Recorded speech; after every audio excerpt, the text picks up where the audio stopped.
loans today to help pay for the health care law, and let's give it back to the students, and let's extend this for 1 year. That'll leave about $2 or $3 billion extra, and we can use that to shore up. Thank you, Madam President. We can use that to shore up the Pell Grant deficit that's expected over the next couple of years. So I would say respectfully to President Obama, Mr. President, when you visit the next college campus, tell the whole story. It is hard to attend college. It's hard to pay for college. There are many good options. Debt is up. But in fairness, the principal reason tuition is rising and therefore debt is rising is because of President Obama's own health care policies. He didn't start them, but he's made them worse. And what he's done is put in place a set of policies that is soaking up the money that states would use to fund public colleges and universities and community colleges across this country. Using that money for Medicaid, as a result, the colleges and the community colleges have less money. They raise tuition. That's why, that's the principal reason why we have higher tuition and higher interest rates. And the way to stop that would be either to repeal the health care law or repeal the Medicaid mandates. It would improve the quality of American public higher education, and it would improve access to higher education. It would slow down the rising of tuition, and it would slow down the rising of student debt. Madam President, I thank the chair, and I yield the floor. Madam President. Senator from Wyoming. Thank you very much, Madam President. Madam President, week after week I come to the Senate floor to give a doctor's second opinion about the health care law. I will tell you, having listened to my colleague from Tennessee and his wonderful comments here, I should have him on a weekly basis join me in these second opinions, because he has very clearly stated a number of things in this health care law that are hurting people. And he talked about his experience as a governor and the impact of Medicaid mandates and how that impacted his ability to provide for education within a state. And just now with the bill that he has introduced, and I'd like to associate myself with his remarks, because he showed that one of the tricks that was used in passing the health care law is overcharging. This is the Obama health care law, overcharging young people on student loans, and the Democrats all voted for it, the Republicans all voted against it, overcharging students for student loans. Why? To pay for the president's health care law. So I appreciate the comments by my colleague, the senator from Tennessee, and his incredible leadership in this that he continues to provide every day in the Senate. I come to the floor today, again, to give a second opinion about another component of the health care law and another one of the tricks that the administration has tried to use in terms of making the health care law, in their opinion, more appealing.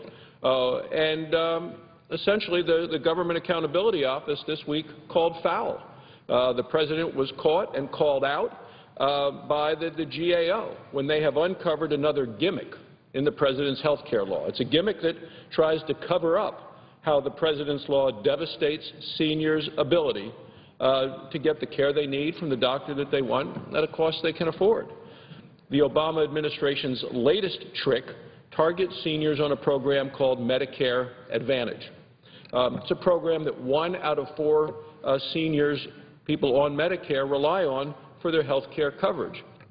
As someone who's taken care of lots of Medicare patients over the years, we know that 1 in 4, or about 12 million seniors, are on this Medicare Advantage program. And the reason it's an advantage for them is that it helps with preventive medicine. It helps with coordinating their care. They like it because of eyeglasses and eye care. They like it because of hearing aids. And each and every one of those 12 million knows that they are on Medicare Advantage because it is a choice that they make to go on to the program. Well, as people all around the country remember, the White House and Democrats, in the effort to pass the health care law, cut $500 billion from Medicare, not to strengthen Medicare, not to save Medicare for our seniors, no, but to start a whole new government program for other people. Well, out of that $500 billion that the President and his administration and Democrats in Congress cut from Medicare, about $145 billion of that money came from this Medicare Advantage program, a program that people really, really like. these cuts would have gone into place this year, actually October of this year. Well, that's the time of the year when seniors are supposed to register for their Medicare Advantage plans for the next year. Now, we're talking about October of 2012, the month right before the presidential election, and the cuts coming then will make those millions of American seniors who have chosen Medicare Advantage, I would believe, make them very, very unhappy with this administration and the Democrats in Congress who shoved this down the throats of the American people in spite of the American people saying, no, don't pass this health care law. Too bad, according to the President and the Democrats. We know what's better for you. Democrats believing that one size fits all is best, that a government-centered program is better than a patient-centered program. So the President and his folks saw this political problem developing. It's a real political problem for the President. Well, what did the administration do? Well, they put in place a massive $8.3 billion with a B, billion-dollar so-called pilot program. And what it would do is temporarily reverse most of these Medicare Advantage cuts, not for too long, just to get the President and the Democrats past the election of 2012. According to the GAO, 90% of this Medicare Advantage enrollees will be covered by these contracts eligible for this so-called bonus in 2012 and 2013. Madam President, this is a sham program. It is 7 times larger than any similar demonstration program that Medicare has ever attempted. And Medicare is in place now for, 50 years? You know, you take a look at this, this is the largest ever, 7 times larger than anything they've ever attempted. Even the GAO was supposed to be and is nonpartisan, called out the President and the Secretary of Health and Human Services. This program wasn't actually designed to improve the Medicare Advantage program. That's why this is a sham. The reality is that this so-called bonus program is a political stunt, all aimed at the 2012 presidential election. The administration simply did not want to face America's seniors with the truth that his health care law gutted the popular Medicare Advantage program, reducing choices and raising premiums. As the Wall Street Journal editorial board reported yesterday, quote, the demonstration program turns into a pumpkin in 2013. They go on to say the real game here is purely political, to give a program that is popular with seniors a temporary reprieve past Election Day. Then, if Mr. Obama is reelected, he will go ahead and do what his intention has been all along, gut Medicare Advantage. Investors Business Daily yesterday described it as playing politics with Medicare. They go on to report the entire project, they say, is so transparently political that the normally reserved GAO, Government Accountability Office, urged the Health and Human Services Department to cancel it altogether. Now, isn't this the administration that claimed that accountability was their goal, that this was going to be the most accountable administration in history?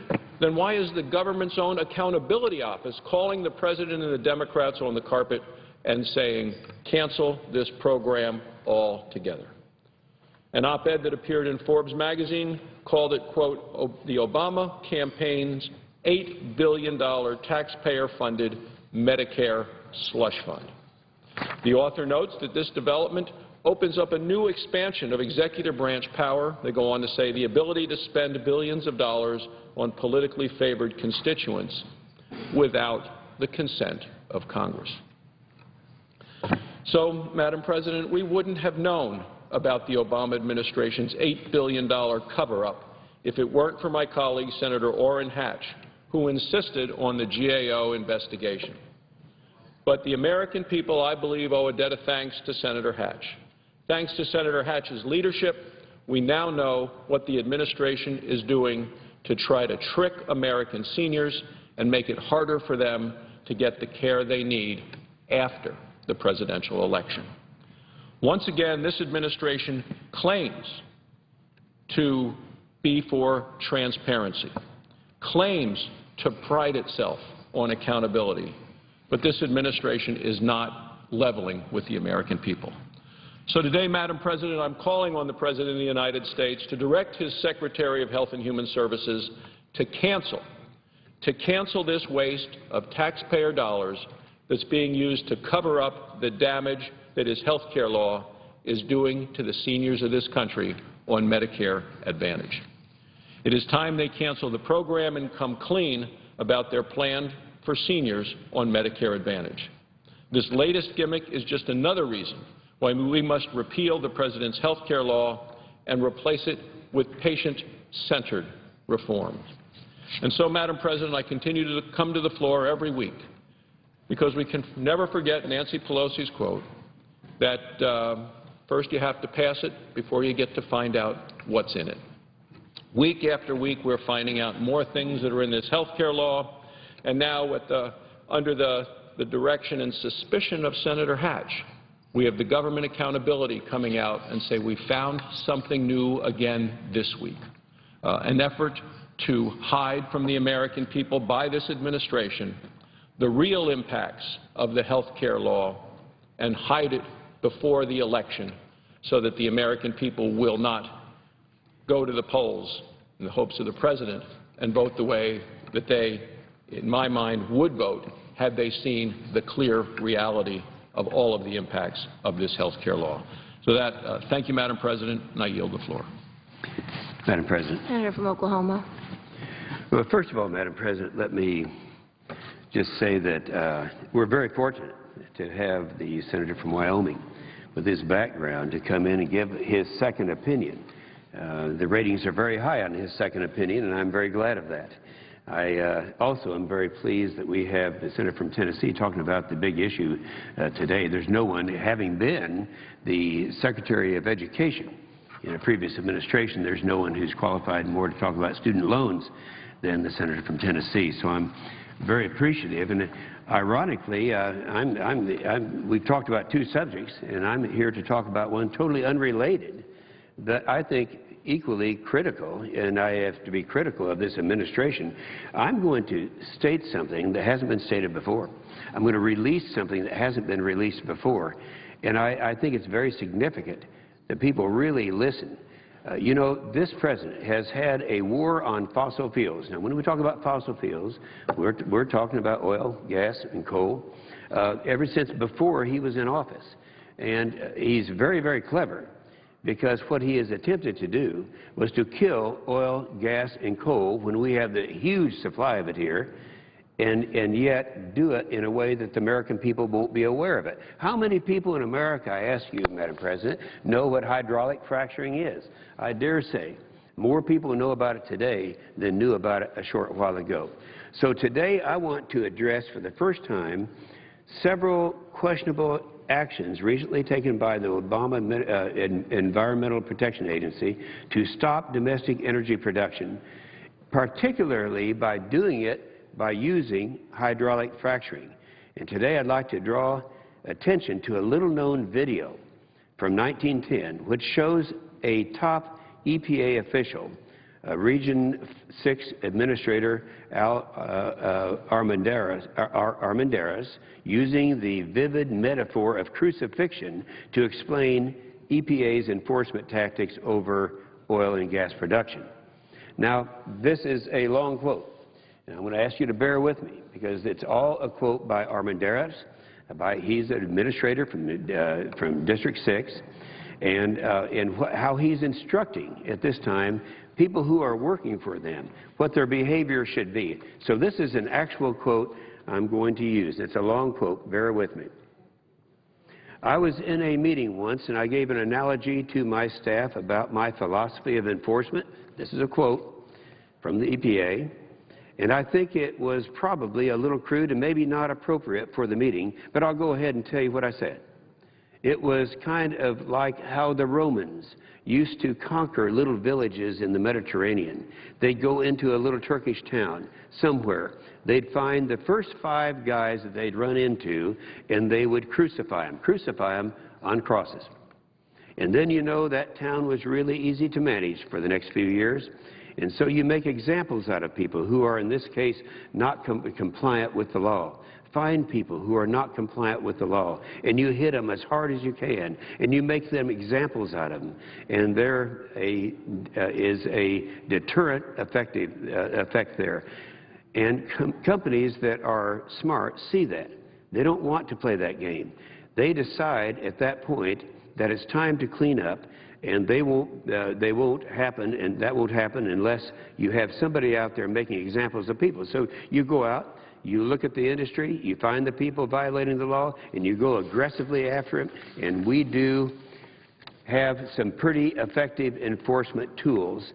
Still quoting now, compliance can get very high, very, very quickly. And that's what these companies respond to, is both their public image but also their financial pressure. So you put some financial pressure on a company, and you get people in that industry to clean up very quickly. So that is our general philosophy, unquote.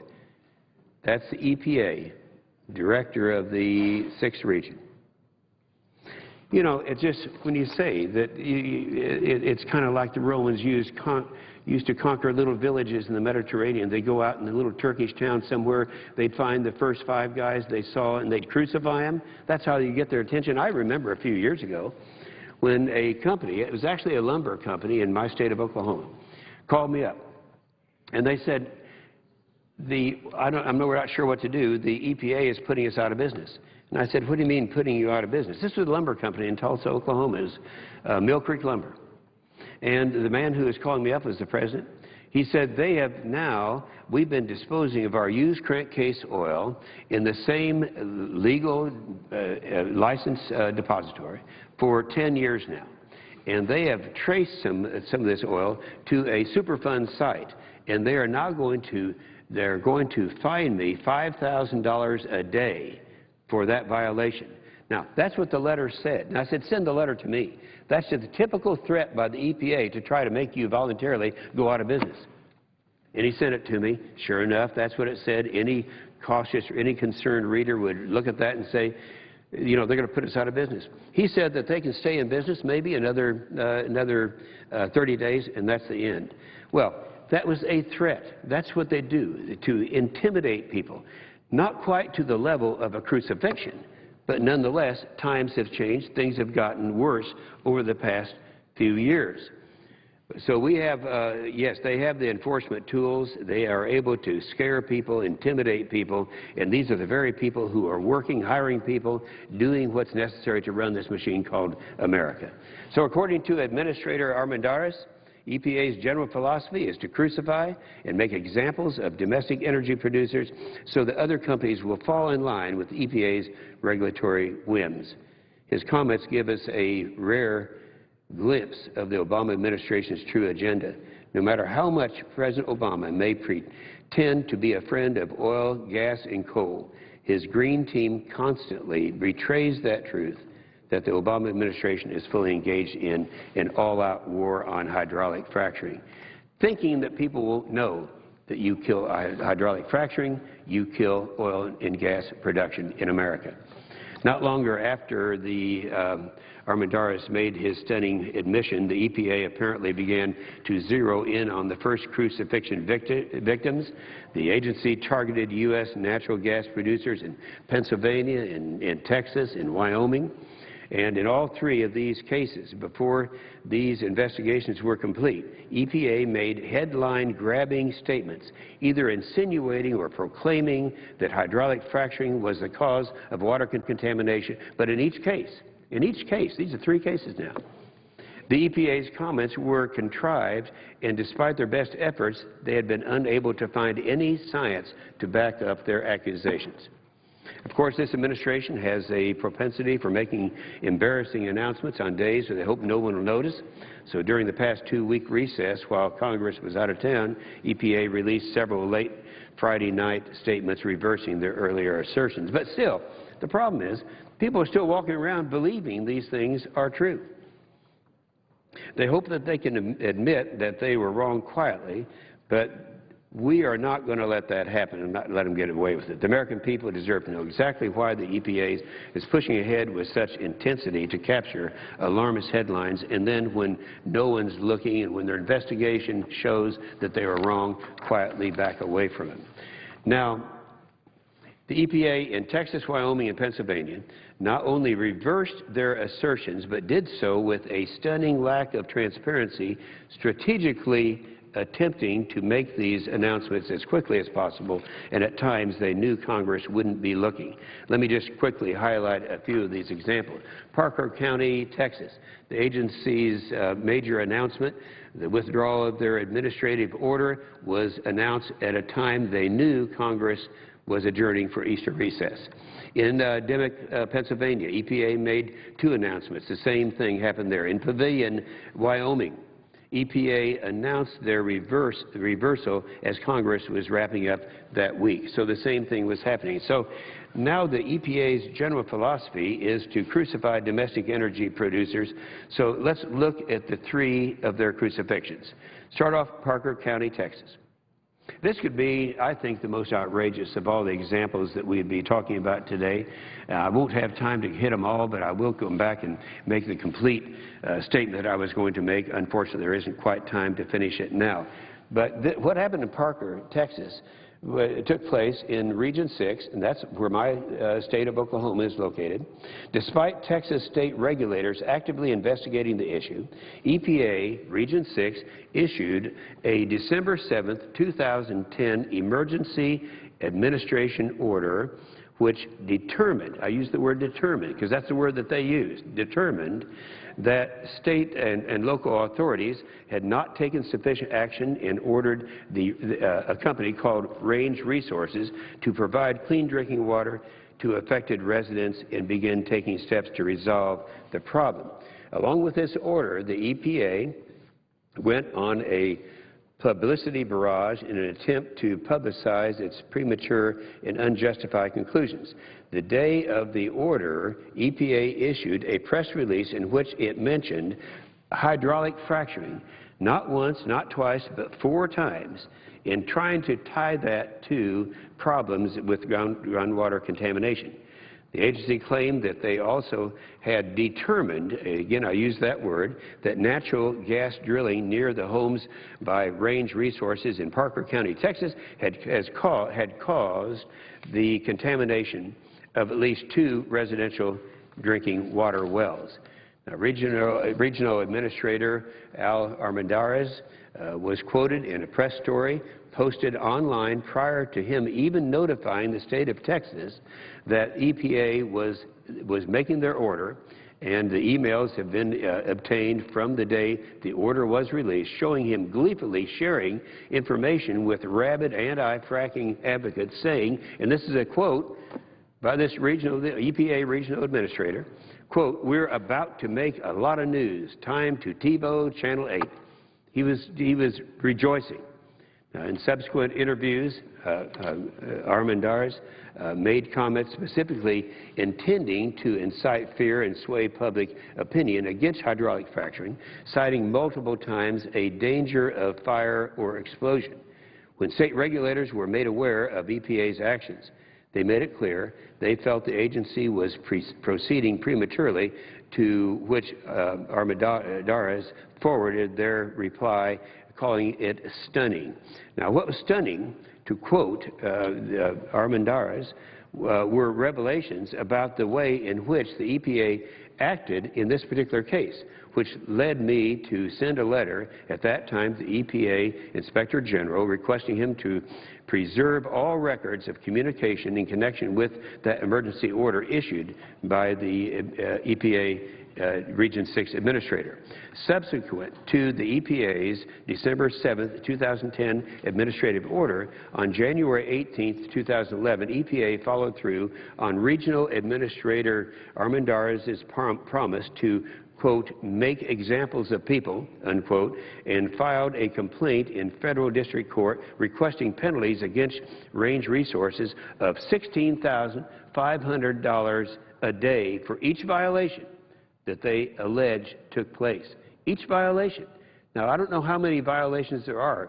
I think there are 3 or 4. But again, this goes back to the same thing that happened in my state of Oklahoma with the EPA trying to put a lumber company out of business except this is a larger company, so there are larger fines. Well, anyway, $16,500 a day in order to line with Armendariz' pursuit of fines, which, quote, can get very high very, very quickly. Now, if these actions alone didn't create an appearance of impropriety and call into serious question the ability of Regional Administrator Armendariz to conduct unbiased investigations and fairly enforce the law, just 7 months prior to the region's actions in Parker County, the regional administrator laid the groundwork of how he planned to reign over his region. In a town hall meeting in Dish, Texas, he stated, and this is again Armendariz, the administrator, quote, gave an analogy of his philosophy of enforcement.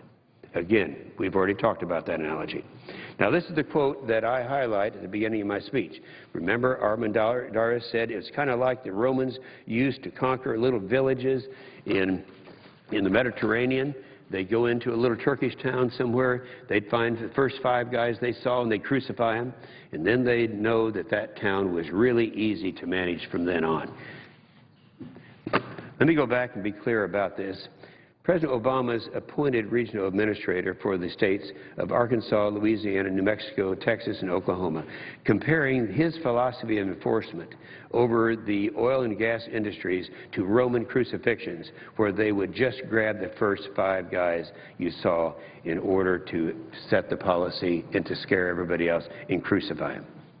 Well, now fast forward to late Friday afternoon, March the 30th of this year, just a few hours after Congress left town for the Easter recess. The Wall Street Journal reported that EPA, I'm quoting now, EPA told a federal judge it withdrew an administrative order that alleged Range Resources had polluted water wells in rural Texas County, west of Fort Worth. Under an agreement filed by U.S. District Court in Dallas, the EPA will also drop the lawsuit it filed in January of 2011 against Range, and Range will end its appeal of the administrative order. A few weeks prior to EPA's withdrawal, a judge also concluded, now listen to this, Mr. President, a judge also concluded that one of the residents involved in the investigation, working with environmental activists to create a deceptive video that was calculated to alarm the public into believing that water was burning, water that was a result of the hydraulic fracturing, when it appears that the residents attached a hose to the water well's gas vent, not the water, and of course lit it on fire. And for a long, I was on a TV show the other night by someone who's, I won't mention their name, she happens to be one of my 3 favorite liberals, and she mentioned this thing, you know, this water's so bad it's burning. Well, that judge showed what it was, and of course made them cease from doing that. And remember, this is only one of the 3 recent high-profile incidents of backtracking on behalf of the agency, after they've already scared everybody into thinking that it's serious problems. So next you go to Wyoming. It's in Pavilion, Wyoming. Last December, EPA publicized the release of non-peer-reviewed draft findings which pointed to hydraulic fracturing as the cause of groundwater contamination. Again, it's always the culprit is hydraulic fracturing, because we all know you can't get any oil, large oil and gas out of type formations without hydraulic fracturing. Here again, the EPA stepped in over the actions of the state, made a press announcement designed to capture headlines where definitive evidence linking the act of hydraulic fracturing to water contamination simply didn't exist. The announcement came in December, despite as late as November of 2011. Regional Administrator James Martin saying that the results of the last round of testing in Pavilion were not significantly different from the first 2 rounds of testing, which showed no link between the hydraulic fracturing and contamination. That's 3 rounds of testing which showed no contamination from hydraulic fracturing. Yet only a few weeks later, EPA announced the opposite. And another revealing reversal by the EPA in the past few weeks, the EPA stepped back and quietly agreed to take more water samples and postpone a peer review of the findings, something that the state of Wyoming had been requesting for quite some time. Again, the damage was done. They didn't do anything wrong. There was no groundwater contamination at all. This is hydraulic fracturing. As I've mentioned many times before, I know a little bit about this because the first hydraulic fracturing took place in my state of Oklahoma in 1949. There's never been a documented case of groundwater contamination as a result of it, and yet this administration is doing everything they can to destroy hydraulic fracturing. In Dimmock, Pennsylvania, it's the third site. The EPA's recent backtracking of its publicized attempts to link hydraulic fracturing to groundwater contamination. In this incident, the Pennsylvania Department of Environmental Protection had taken substantial action to and included working out an agreement with an oil and gas company ensuring residents clean drinking water. Now, in line with the state's Department of Environmental Protection, on December the 2nd of 2011, EPA declared that water in Dimmock was safe to drink. Just over a month later, EPA reversed that position. So they go back and forth. And what do people remember? They remember that this process of hydraulic fracturing is the culprit and is creating serious environmental problems. Now, what's maybe more egregious was, to quote Pennsylvania DEP Secretary Michael Krancer, EPA's rudimentary understanding, and this is a quote now, rudimentary understanding of the facts and history of the region's water. Independent geologists and water consultant like Bob Oren have been puzzled by the agency's rationale for their involvement in Dimmock because the substances of great concern by EPA are naturally occurring and commonly found in this area of Pennsylvania, yet EPA has chosen this area to attack because of the presence of hydraulic fracturing. In other words, this has been going on for years, long before hydraulic fracturing. By the way, I have to say that they used to, in attacking oil and gas, it was always out west, the western states, and the chair knows something about that. And this is different now because we have these huge reserves that are in places like New York and Pennsylvania. And so all that time, there has not been hydraulic fracturing, but as soon as hydraulic fracturing came in, they said, this is a result of hydraulic fracturing, when it's been there all the time. Well, of course, this is part of the strategy to try to convince Americans that we don't have a vast supply of natural resources that we clearly have. Last week, and I was really redeemed by this, I've been saying all along that of all the untruths that this president has been saying, the one he says more than any other is that we only have 2% of the reserves, and we use 20% of gas and oil, and we use 25%. It's just not true. I don't want to use the L word. I don't want to get everybody mad, but it's just not true. Well, anyway, the U.S. Geological Survey revealed just a few days ago that President Obama's favorite talking point, that we only have 2% of the world's proven oil, is less than honest. The 2% that President quotes are proven reserves, but he ignores our recoverable reserves. This is coming from the USGS. In our recovery reserves, which are some of the largest in the world. According to information gleaned from the USGS report, America has 26% of the world's recoverable conventional oil reserves, and that doesn't begin to include our enormous oil, shale, tight oil, and heavy oil deposits. I mean, that's just a fraction of it. But that's 26% of the world's recoverable oil. Our problem is our politicians won't allow us, and particularly the Obama administration, to drill on public lands and to be able to capture that. We also hold almost 30% of the world's technically recoverable conventional natural gas. In other words, to put it in a way that I think is more understanding, we have, just from our own resources, and at our own consumption level, we could run this country for 90 years on natural gas at our current level of consumption, and for 60 years on oil. And that's what we have. That's the answer to the problem. It's called supply and demand. There's not a person listening now, or not listening now, who didn't remember back in the elementary school days that supply and demand is real. But we all know that he remains fully committed to his cap-and-trade global warming green agenda, a plan that severely restricts domestic development of natural gas, oil, and coal to drive up the price of fossil fuels so that their favored forms of green energy can compete. It's quite simply a war on affordable energy, and at that time, they weren't afraid to admit it. You know, now they're backtracking a little bit. They're trying to say, like using hydraulic fracturing and not saying that they're opposed to oil and gas. Remember Stephen Chu, the Secretary of Energy? He's President Obama's man. He told the Wall Street Journal that, quote, somehow we have to figure out a way to boost the price of gasoline to levels in Europe, unquote. And we all know the infamous quote from President Obama. He had said that under his cap-and-trade plan, quote, electricity prices would necessarily skyrocket. So as the President himself has been on record supporting an increase in gas prices, although according to him, he would have preferred a gradual adjustment, increasing the average family's paying at the pump. But this isn't a plan that gets you reelected. So the gas prices are skyrocketing with the utter failure of Solyndra. President Obama's dream of green energy economy is in shambles. So you can be sure that we won't be talking about this plan to raise energy costs until after the election. Well, I would have to say that the President's own Deputy Energy Secretary, Dan Poneman, last month made a statement I've really appreciated, because he said we have a very strong belief that the laws of supply and demand are real. You know, they've been saying that the laws of supply and demand are not real. And Gary Becker, I quoted this the other day, he's a Nobel Prize winning economist, the professor at the University of Chicago.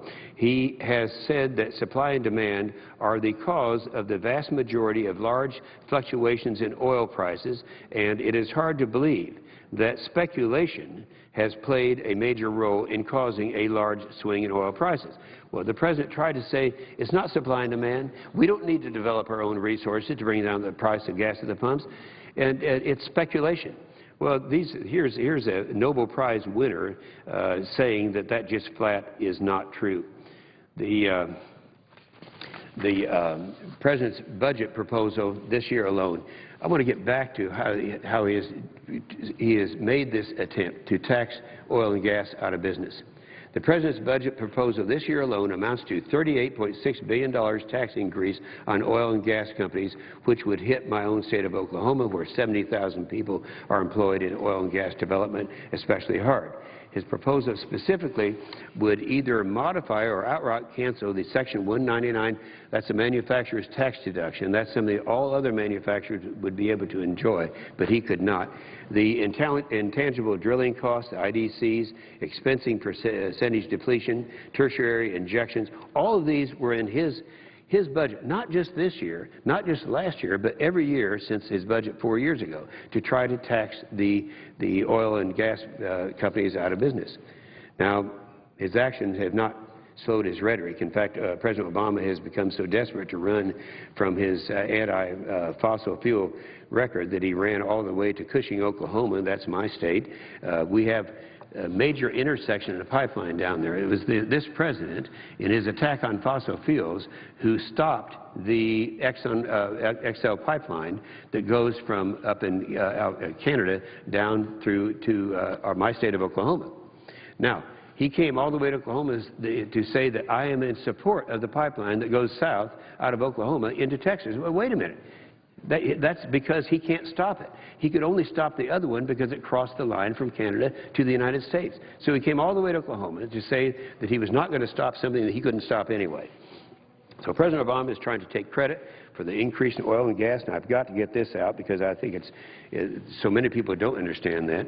That increase is taking place of the production all on private lands. It's not increasing on public lands. It's decreasing on public lands, but on private lands he has no control. According to a recently released report by the Nonpartisan Congressional Research Service since 2007, this is quoting now from the CRS, about 96% of the oil production increase took place on non-federal lands. According to the Obama Energy Information Administration, total fossil fuel sales of production from federal lands are down since 2008.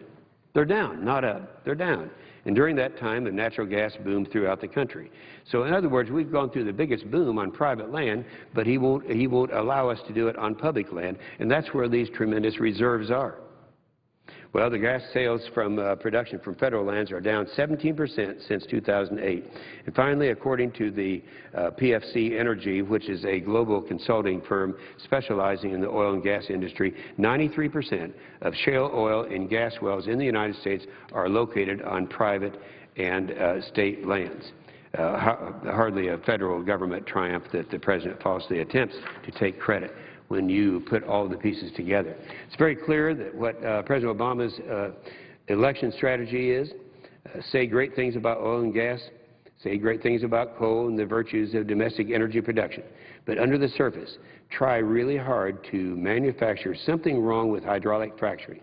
Remember, not 1 cubic foot of gas is going to, natural gas can be retrieved in tight formations without using hydraulic fracturing. As I said before, that was started in my state of Oklahoma, and we are going to make sure that we're the truth squad that tells the truth about how we can bring down the price of gas at the pumps, and it gets right back to supply and demand. I'm going to come back at a later date and give the long version of what I've just given in the last 45 minutes, but I see my very good friend from Tennessee is here, and so I will yield the floor. Senator for Tennessee is recognized. I thank the senator from Oklahoma. I actually learned a lot sitting here listening. I know that energy production is very important to his state and obviously to our nation, and I know he has a wealth of knowledge regarding this issue. So I candidly enjoyed hearing your remarks and look forward to hearing the balance of them at another time. I'm going to be very brief. I came down here because I'm really distressed about where we find ourselves. I want to first say that I want to thank the ranking member and the chair of the Homeland Security Subcommittee that's dealing with postal reform. I want to thank them for working through the committee process and actually bringing a bill to the floor in that manner, something that we don't do enough of around here. I want to thank them for allowing us to have amendments, free-for-all, as it relates to things that are pertinent to this bill. So I thank them for their work. Personally, I'd like to see a lot more reforms take place in the postal bill, and there's no question in my mind that, you know, we're sort of kicking the can down the road and we're going to revisit this in another couple of years. Because of the way the bill's designed, I don't think there's any question that that's going to happen. But what I really want to speak about here is the fact that the world and our nation, all of our citizens, watched us last August as this country almost came to a halt as we voted on a proposal to reduce the amount of deficit spending that's taking place in our nation at a time when the debt ceiling was being increased. And there was a lot of drama around that. Both sides of the aisle came together and established a discretionary cap on the amount of money that we would spend in 2012 and 2013. And again, the whole world and certainly most citizens in our nation were glued to the television or reading newspaper accounts about what was happening. And so we committed in a bipartisan way at a time when our nation has tremendous deficits to basically pare down spending. What's happening with this bill, and the same thing happened with the highway bill that was just passed, is that people on both sides of the aisle are saying, well, you know, the Postal Service is very popular, so therefore what we're going to do is not worry about the budget caps that we've put in place. And it's just hard for me to believe. I know there's a lot of accounting around the postal reform bill that is difficult for people to comprehend, but one thing is, and what's happening with this bill, both the ranking and chair continue to talk about the fact that some money came from the Postal Service into the general fund and now is just being repaid. And by the way, I agree with that. But the problem is it still increases our deficit by $11 billion, and it absolutely violates the agreement that we put in place last August 2nd. And the responsible way for us to deal with this, Mr. President, would be to say, you know, we understand that this is money that should go back to the Postal Service, but to live within the agreement that we put in place, we need to take $11 billion from someplace else. And what I fear is getting ready to happen today, and again, I know there was a budget point of order that was placed against this bill. I supported that budget point of order.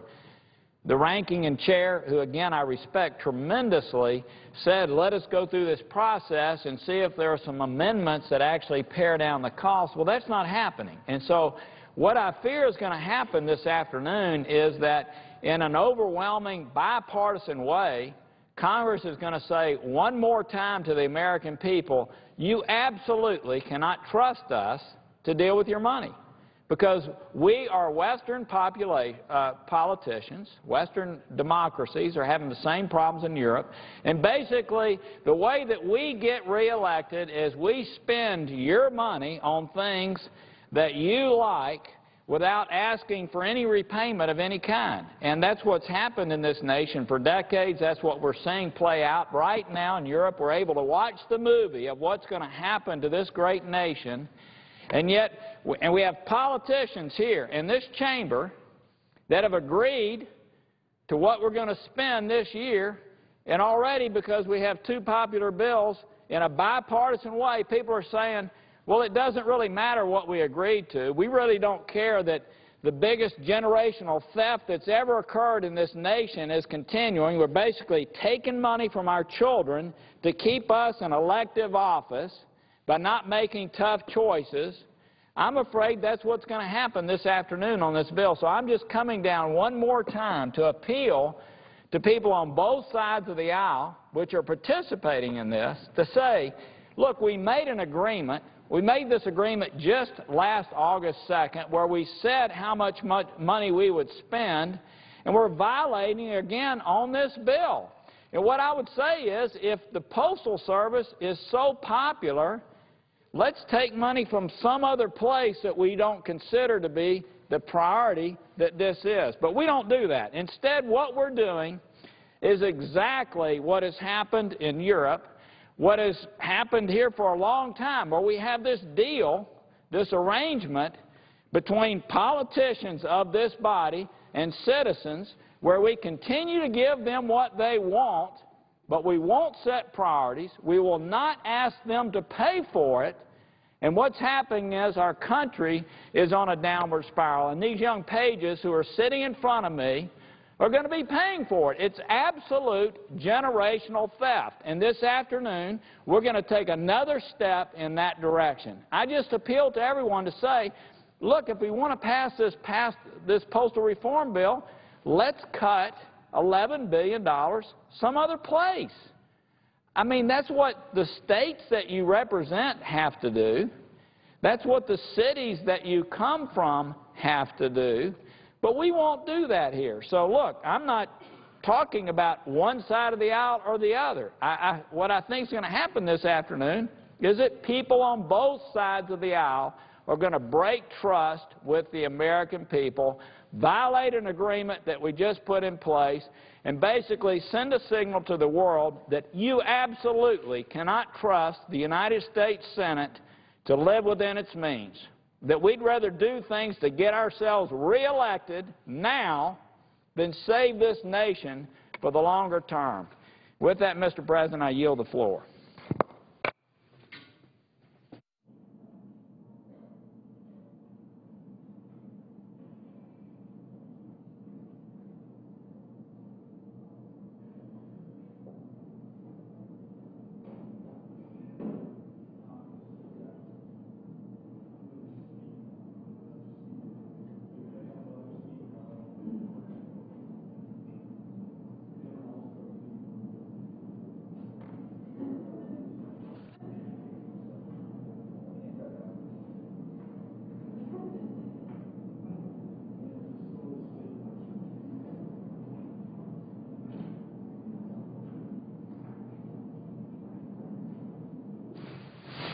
Mr. President. The senator from New Mexico. Thank you, Mr. President. Let me talk, Mr. President, today. I rise today to express my support for the Violence Against Women Reauthorization Act. And specifically, I want to talk about how crucial the tribal provisions in this bill are for Native American women. For the past 18 years, this historic legislation has helped protect women from domestic violence, from sexual assault, from stalking. It has strengthened the prosecution of these crimes and has provided critical support to the victims of these crimes. And it has been a bipartisan effort. Democrats, Republicans, law enforcement officers, prosecutors, judges, health professionals, all have supported this federal effort to protect women. Why? Because it has worked. Since its passage in 1994, domestic violence has decreased by over 50%.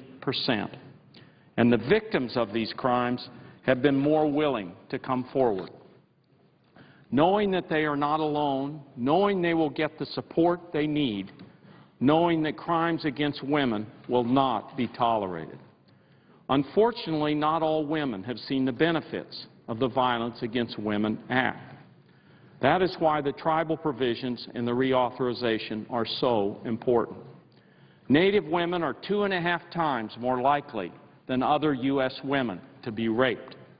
1 in 3 will be sexually assaulted in their lifetimes. It's estimated that 3 out of 5 Native women will experience domestic violence in their lifetimes. Those numbers are tragic. Those numbers tell a story of great human suffering, of women in desperate situations, desperate for support, and too often we have failed to provide that support. But the frequency of violence against Native women is only part of the tragedy. To make matters worse, many of these crimes go unprosecuted and unpunished. Here's the problem. The tribes have no authority to prosecute non-Indians for domestic violence crimes against their Native American spouses or partners within the boundaries of their own tribal lands. And yet over 50% of Native women are married to non-Indians. 76% of the overall population living on tribal lands are non-Indians. Instead, under existing law, these crimes fall exclusively under federal jurisdiction. But federal prosecutors have limited resources. They may be located hours away from tribal communities. As a result, non-Indian perpetrators often go unpunished. The cycle of violence continues and often escalates at the expense of Native American victims. On some tribal lands, the homicide rate for Native women is up to 10 times the national average. But this starts with small crimes, small acts of violence that may not rise to the attention of a federal prosecutor. In 2006 and 2007, U.S. attorneys prosecuted only 45 misdemeanor crimes on tribal lands. For perspective, the Salt River Reservation in Arizona, which is a relatively small reservation, reported more than 450 domestic violence cases in 2006 alone. Those numbers are appalling.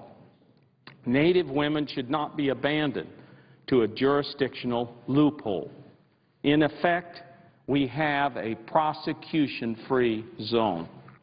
The tribal provisions in the Violence Against Women Reauthorization Act provide a remedy. The bill allows tribal courts to prosecute non-Indians in a narrow set of cases that meet the following specific conditions. The crime must have occurred in Indian country. The crime must be either a domestic violence or dating violence offense or a violation of a protection order. And the non-Indian defendant must reside in Indian country, be employed in Indian country, or be the spouse or intimate partner of a member of the prosecuting tribe. This bill does not, and I emphasize does not, extend tribal jurisdiction to include general crimes of violence by non-Indians, or crimes between two non-Indians, or crimes between persons with no ties to the tribe. Nothing in this provision diminishes or alters the jurisdiction of any federal or state court. I know some of my colleagues question if a tribal court can provide the same protections to defendants that are guaranteed in a federal or state court. The bill addresses this concern. It provides comprehensive protections to all criminal defendants who are prosecuted in tribal courts. whether or not the defendant is a Native American. Defendants would essentially have the same rights in tribal court as in state court. These include, among many others, the right to counsel, to a speedy trial, to due process, the rights against unreasonable search and seizure, double jeopardy, and self-incrimination. In fact, a tribe that does not provide these protections cannot prosecute non-Indians under this provision. Some have also questioned whether Congress has the authority to expand tribal criminal jurisdiction to cover non-Indians. This issue was carefully considered in drafting the tribal jurisdiction provision. The Indian Affairs and Judiciary Committees worked closely with the Department of Justice to ensure that the legislation is constitutional. In fact, just last week, 50 prominent law professors sent a letter to the Senate and House Judiciary Committees expressing their full confidence in the constitutionality of the legislation and in its necessity to protect the safety of Native women, and that's their quote. This letter, their letter provides a detailed analysis of the jurisdiction provision.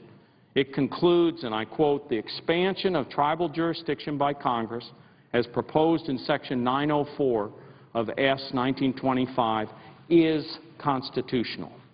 I would ask, Mr. President, consent that the full text of their letter be included in the record. Without objection. I respect my colleagues' concerns about the tribal provisions of this bill, and I'm willing to work with any senator who may have concerns about these provisions. Native American law can be daunting, but I want to stress just how much effort, research, and consultation went into drafting the tribal provisions in the Violence Against Women Act. Title IX is taken almost entirely from S. 1763, the Stand Against Violence and Empower Native Women Act, the Save Native Women Act. This bill was passed on a Department of Justice proposal submitted to Congress last July. That proposal was the product of extensive multi-year consultations with tribal leaders about public safety generally and violence against women specifically. It builds on the foundation laid by the Tribal Law and Order Act of 2010.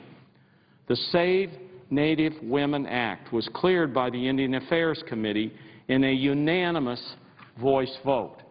The presiding officer who serves on that committee knows that this is a committee, Senate Indian Affairs Committee, that works in a bipartisan way. This passed by a unanimous voice vote through the Senate Indian Affairs Committee. Shortly thereafter, its core provisions were again vetted and incorporated in the Judiciary Committee's Violence Against Women Act reauthorization as Title IX. In short, the Safety for Indian Women title has been vetted extensively and enjoys wide and bipartisan support. The tribal provisions in this bill are fundamentally about fairness and clarity and affording Native women the protections they deserve. As a former federal prosecutor and attorney general of a state with a large Native American population, I know firsthand how difficult the jurisdictional maze can be for tribal communities. And one result of this maze is unchecked crime. Personnel and funding run thin, distance is a major prohibitive factor, and the violence goes unpunished. Title IX will create a local solution for a local problem by allowing tribes to prosecute the crime occurring in their own communities. They will be equipped to stop the escalation of domestic violence. And tribes have already proven to be effective in combating crimes of domestic violence committed by Native Americans. But let me reiterate this very important point. Without an act of Congress, tribes cannot prosecute a non-Indian. Even if he lives on the reservation, even if he's married to a tribal member, without this act of Congress, tribes will continue to lack authority to protect the women who are members of their own tribes. With this bill, we can close a dark and desperate loophole in criminal jurisdiction.